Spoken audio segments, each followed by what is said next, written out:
name is Alejandro Macias. I'm an assistant professor at the School of Art here at the University of Arizona, where I teach painting and drawing.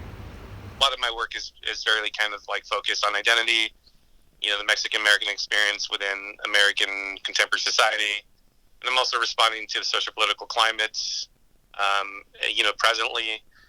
And, and I started to branch out and talk about migration, my family's history, and many other families that are kind of struggling and seeing this kind of barrier as a physical barrier and like a metaphorical barrier.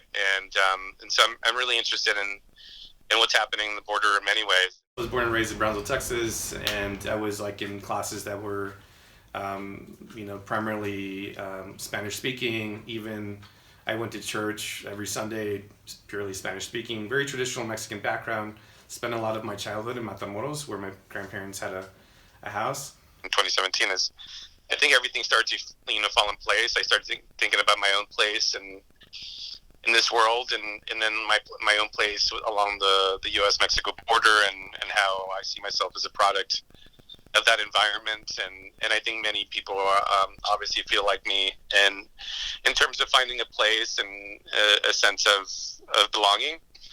And I think I felt like the figure served as a very good vessel for that, to be able to talk about these issues of belonging and a desire to be able to fit in, and not really stand out and feel like, you're a part of a community. Although I'll use my silhouette in many ways, it's not necessarily even me. It's just more, it acts kind of like as a template. I incorporated, which is very graphic, but also, that's a very kind of Mexican textile design that, is tied to traditional like textiles in Mexico. And it's also paying an homage to my mentor, Carlos Gomez. And so, I was obviously inspired by Gomez and the way he would use the figure to be able to talk about the Chicano experience. And so I started thinking about the river itself as this kind of division, but where these two cultures meet. But I also started thinking of the kind of the passages and journeys of migrants, and how the river itself is an obstacle.